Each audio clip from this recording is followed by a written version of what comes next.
Okay, cool. So we're good to go. Cool. I wanted to start off by just talking about your experience with depression. Have you ever experienced depression? So depression, I think, it's a touchy one because I think people associate sad states with depression. Yeah. As in, I went to go see a doctor, and I was more towards like the anxious stage than I was at depression. Okay. But it's something that's been around me for sort of a long time, and something that came to a head, I'd say, about 18 months ago, whether it was not just affected by me, but also like my friends around me. When it came to the anxiety that I was feeling and sort of the anxious state that I was in, I didn't realise that it was something that was actually going on sort of in my head for like a number of years that I put to one side, if that makes sense, and sort of almost tried to navigate away from it in the sense of the typical man thing of like, oh, I'll get over it, oh, don't worry, it will sort itself out, oh, like, I've just got to do better, that kind of thing. So where it came to a head sort of over a short period of time, it made me realise it's something that I had actually been dealing with over probably 4 or 5 years. I'd say probably my whole life as a young adult, from 18 all the way up to, well, now really. Did you, like in the early stages of you feeling low, did you speak to anyone about it? No, is the simple answer. I was pretty much on my own for, I'd say, the first 3 years of my struggling. From when I first started to realise as to why I was feeling down, and it wasn't just a trapped feeling, it was actually something that was maybe a little bit wrong with me. It was something that I didn't speak to anyone about. And the only reason I did speak to anyone about it was because I had got to a point where it's sort of like panic attacks and not wanting to leave my house, which is someone who is openly a bit of an extrovert and friendly and sort of outgoing and stuff. That was where I realised, like, shit, I can't just handle this on my own. It's got to be something that I have to actually speak to someone about to try and get it fixed.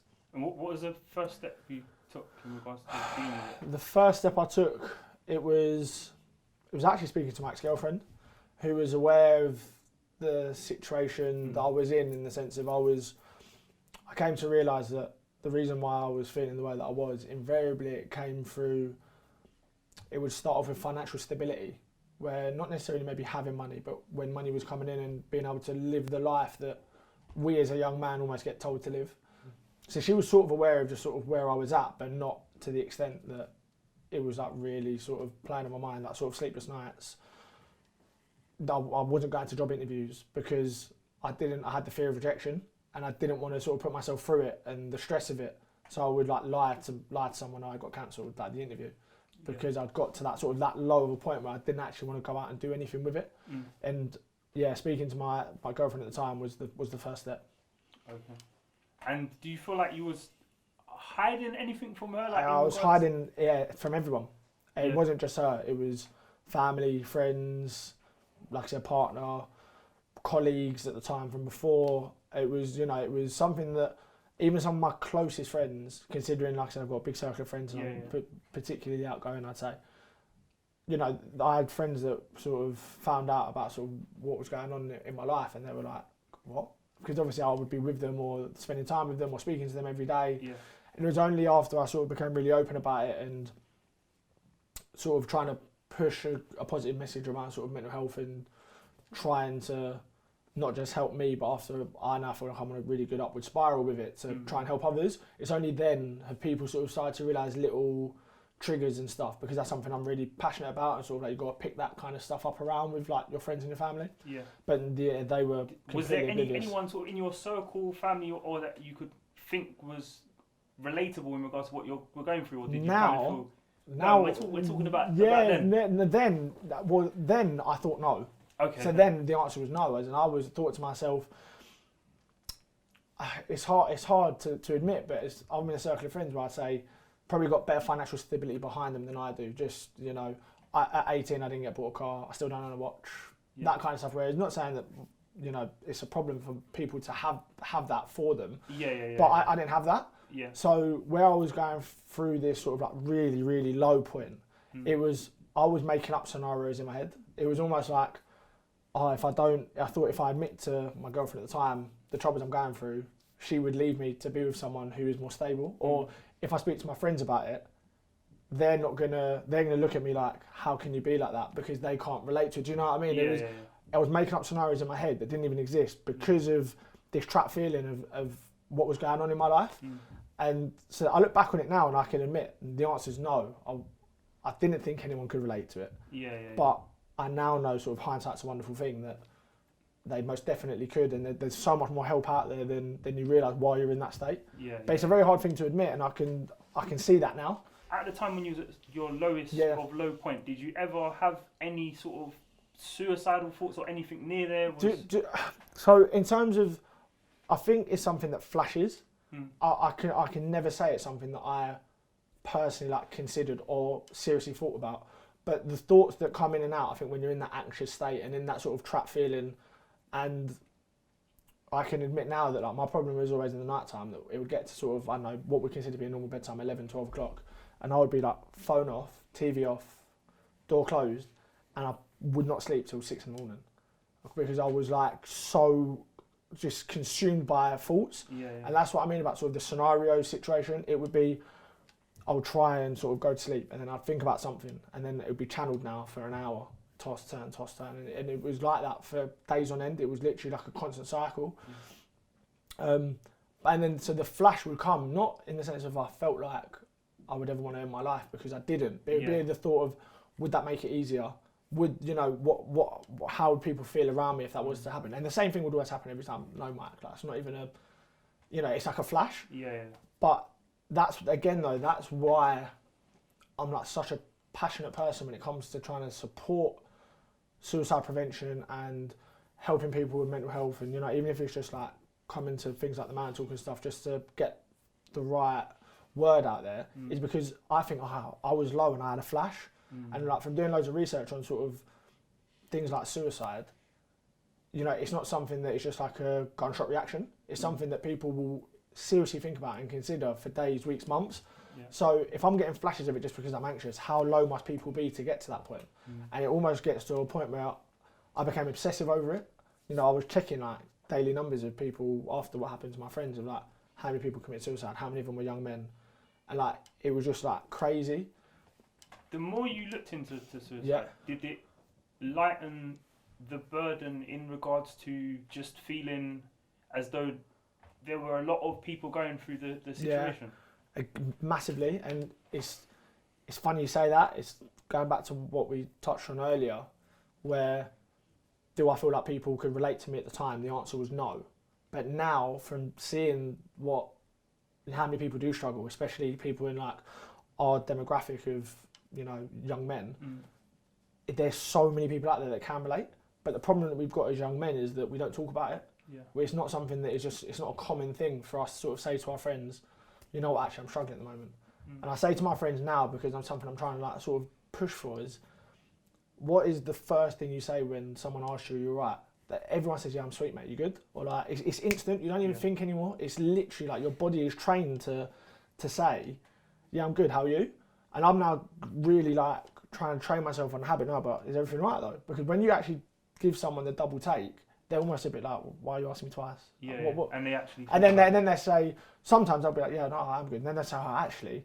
And as soon as you hear that, you know that like their mind is trained to just say, yeah, I'm all right. But are you though? Are you actually all right? Is there anything up? You know, are you just annoyed because you had a shit lunch? Or are you annoyed because your girlfriend's giving you grief? Or are you low about something on a bigger scale? And you don't know until you start digging around those kind of questions, which I know is a bit of a taboo subject for men of our age. You know, it's not normal, and I think there's so many reasons for that. But the bottom line is, it's just not the norm. It's not the norm to open up and say to someone, you know, I'm struggling with this. Obviously, you've lost two close friends to suicide. What was the sort of impact of the first friend that you lost? Like, how did that impact you? So the situation with the first boy was, he was, I'd say, like a really close social friend. So in the sense of, we was in like a big circle of friends. We used to go out pretty much every weekend. There was like 30 of us in a group chat, and like we were literally like a little like family. We were all from different parts of London. He's actually from South, I'm from North. I've known him for years, and the impact initially was like one of just complete shock, because he was what you would consider to be like the Mr. Motivator of the group chat. He was probably the oldest. I think he was the oldest. He was just about to turn 30. Like, had his own business, had his own place. you know, like ripped, absolutely like health fanatic, and like the kind of person where if one of the boys I know is gone out on the Thursday and missed work, he's literally gone voice note, get yourself out of bed and get yourself to work now. Like he was that kind of person, really trying to help people.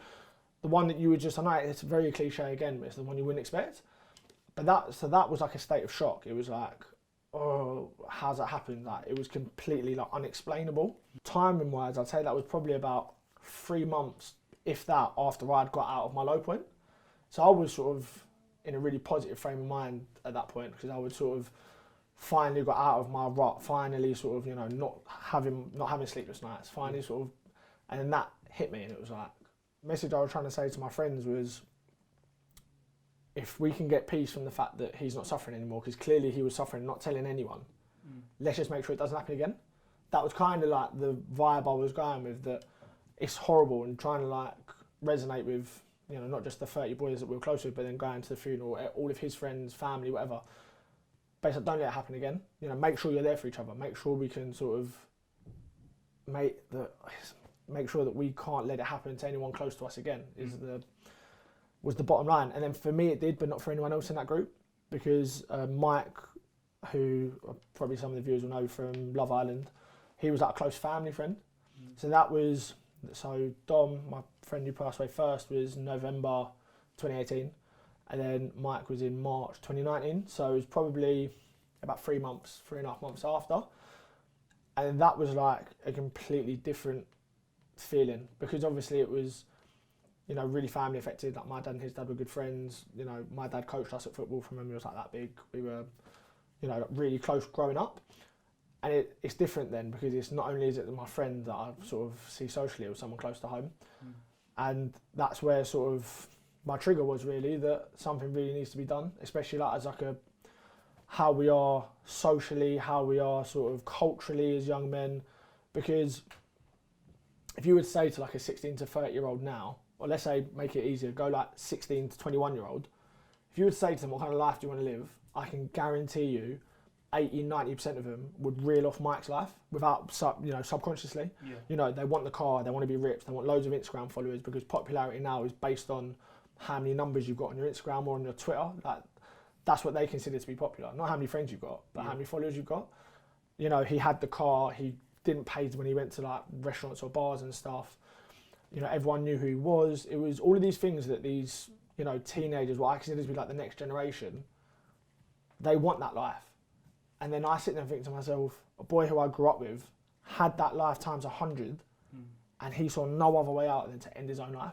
It's not that he was upset or down. It's not that he didn't, you know, he didn't want the fame or whatever. It was he saw no other way out. And from someone who, you know, like I said, grew up with him, it wasn't a case of anything like a broken family home. He had two amazing parents that were still together, an amazing big brother who was literally like the perfect older sibling, if that makes sense, you know, really supportive, you know, all that kind of stuff. You know, he was like, in school, he was like the good footballer, the good looking boy. Do you know what I mean?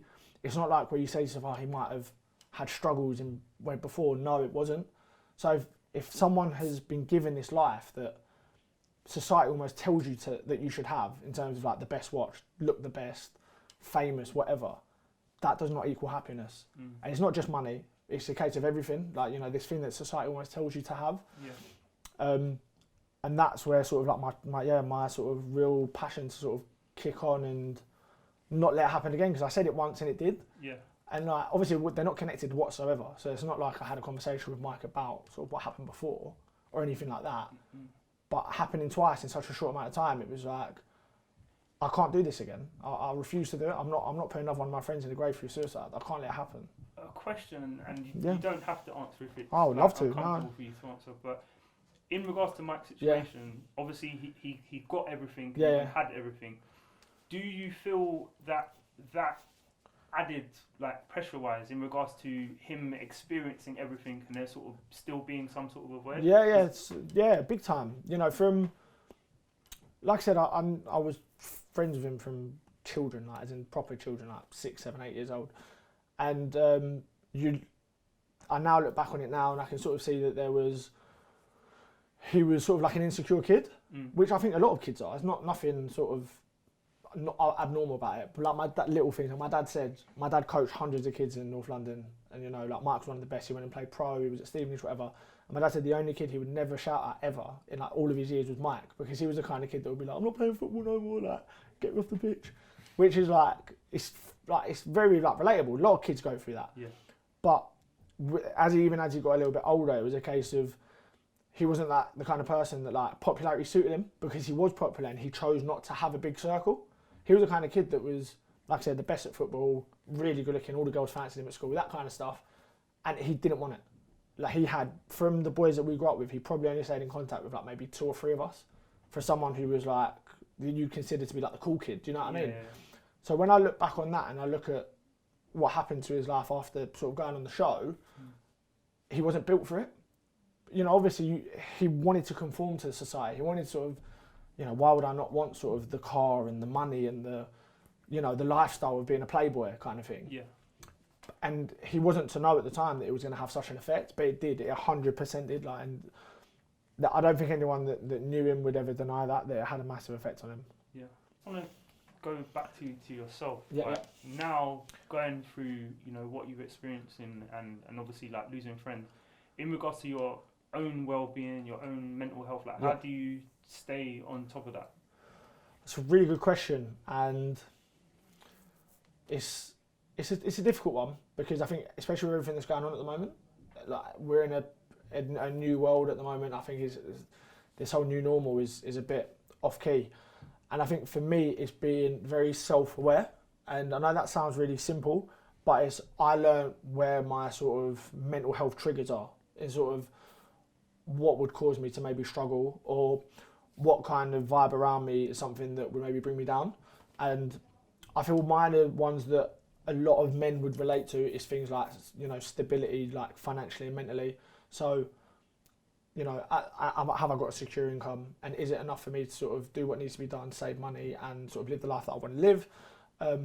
Do I have sort of the right people around me? I feel like probably before, from the life I was living, probably had too many friends, too many people that I considered to be my mate. You know, too much sort of going into a pub and like thinking that it's really good knowing everyone. It's not. You know, people don't need to know your life, because you're almost telling them a life that isn't real.